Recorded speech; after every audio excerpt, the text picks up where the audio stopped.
it on my Facebook feed, and we're going to the Wikipedia page of John William Money. Now, because this is Wikipedia, it's also probably leftist trash.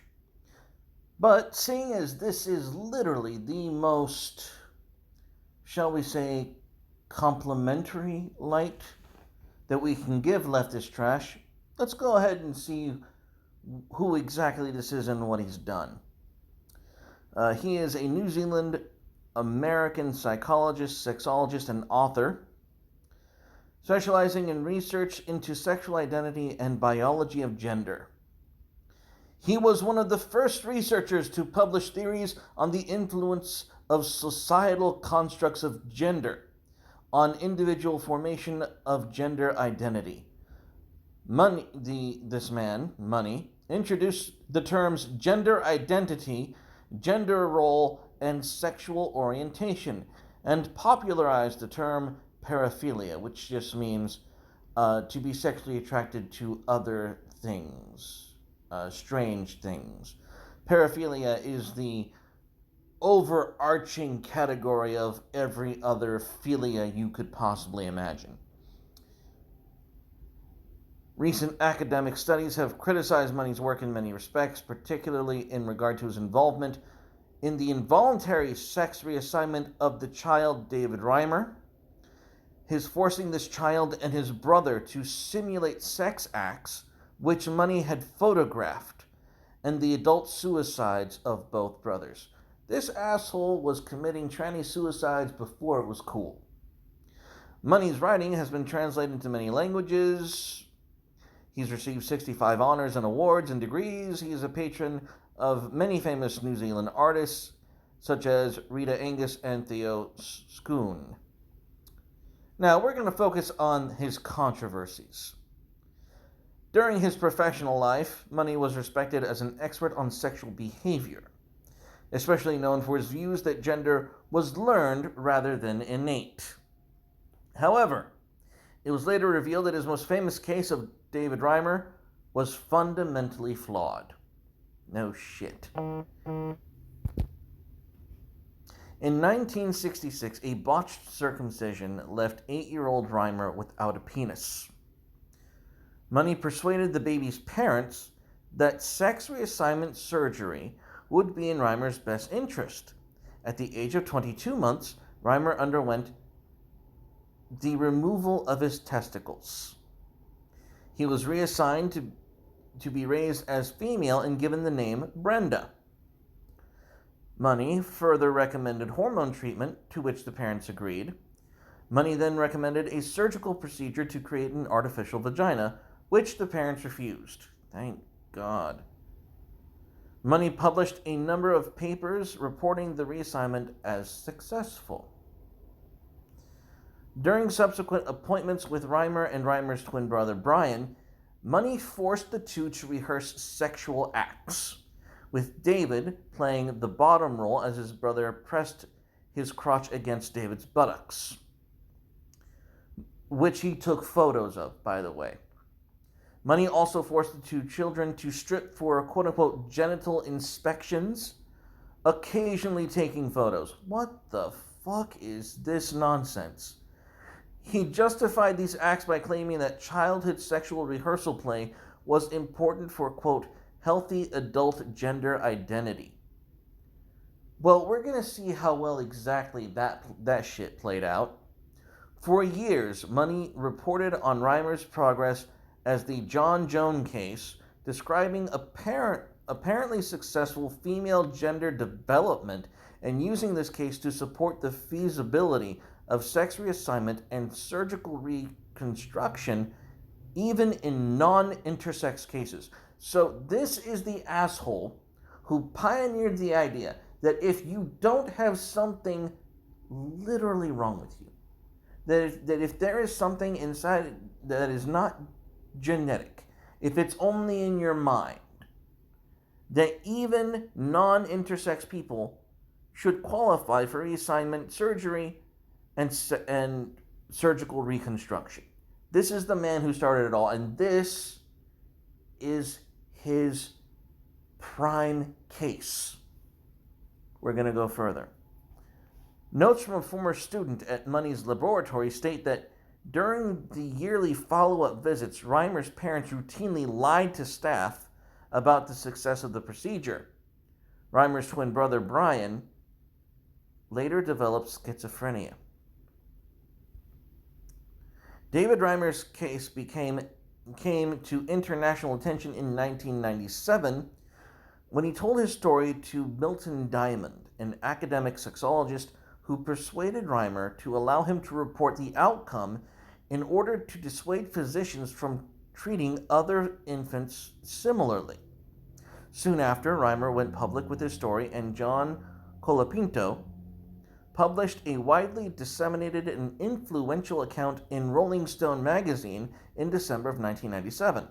This was later expanded into the New York Times best-selling biography as Nature Made Him, the Boy Who Was Raised as a Girl. This was released in the year 2000, in which Colapinto described now, contrary to Money's reports, when living as Brenda, Reimer did not identify as a girl.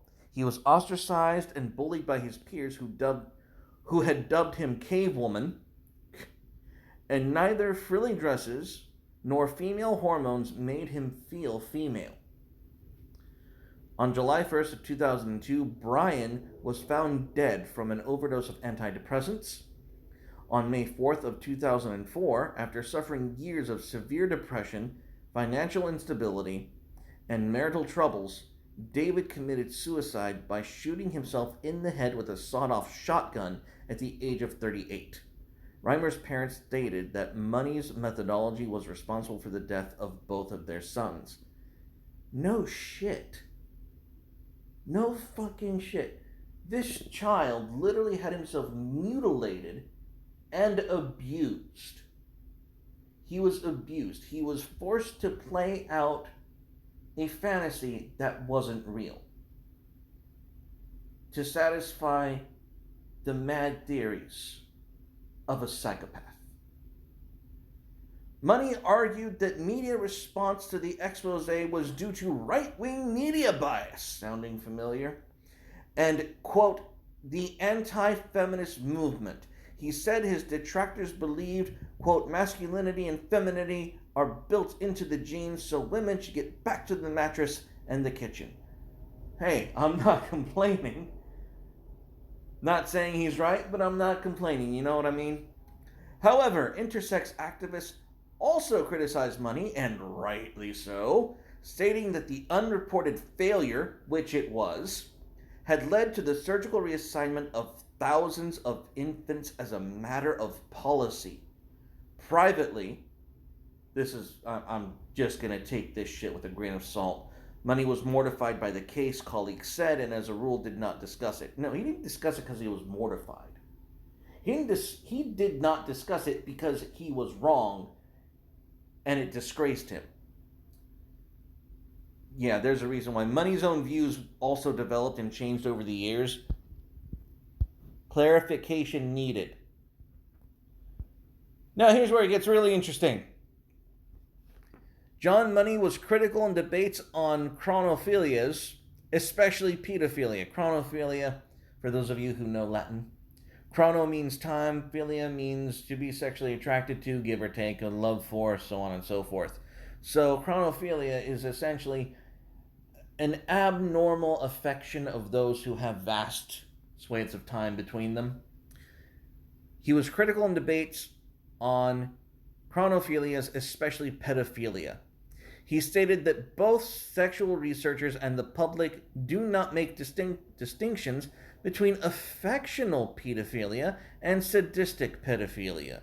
Money asserts that affectional pedophilia was about love and not sex. If I were to see the case of a boy aged 10 or 11 who's intensely erotically attracted toward a man in his 20s or 30s, if the relationship is totally mutual and the bonding is genuinely totally mutual, then I would not call it pathological in any way. Here's the fucking problem with that shit before I continue on. The onus of things being completely and genuinely mutual cannot be established. Why? Because, and I'm not going to say because when we figure out adulthood and consent and all that nonsense, what we are essentially saying when we make laws about consent is this number is the bare minimum number in which an individual is declared barely competent to interact with and engage in contracts and societal norms with other adults. That's what that number means. When we settle on a number, it means that you are just barely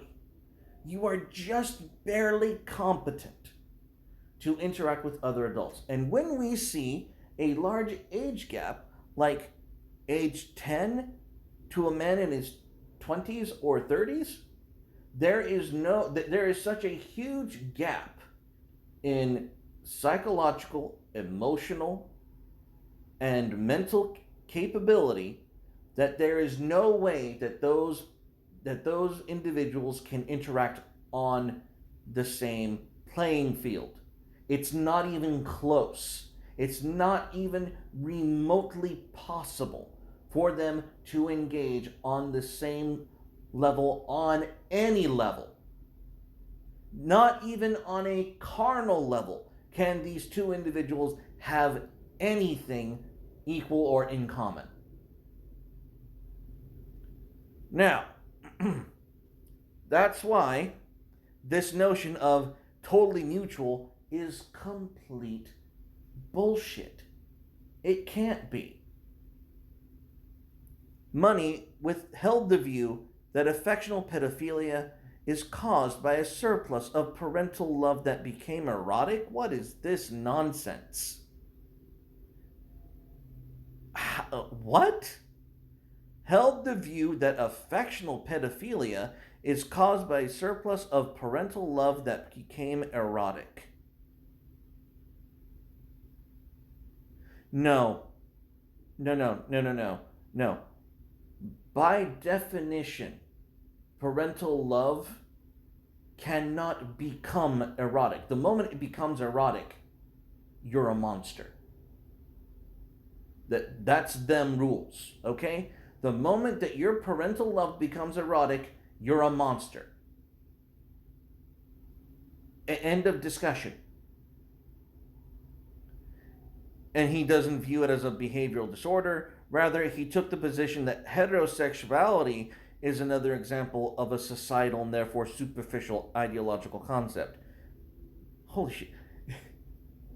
This fucker is straight up saying that pedophilia is more real and consensual than heterosexuality.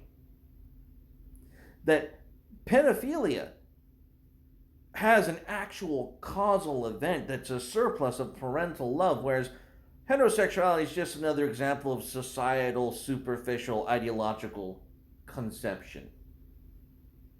What a fucking dirtbag. Like, what a genuine piece of shit. and here's what you also need to know about Mr. Money.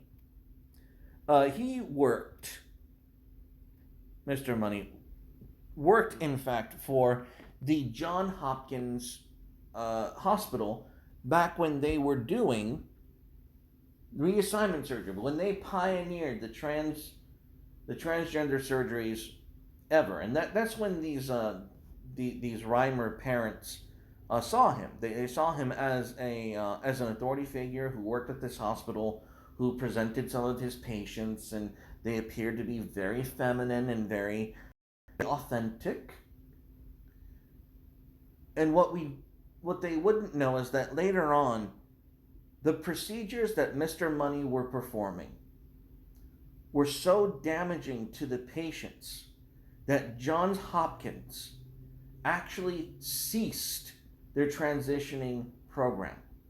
They would no longer perform these surgeries because in their professional medical opinions, they weren't doing the patients their due justice. They estimated that at that time that they were doing more harm. So that is the video requested by someone who is subbed to the channel. That's the video on John William Money. He is the pioneer of all this transgender bullshit that has been shoved down our throats. He is responsible for the Yanives of the world. And honestly, I hope he's rotting in hell.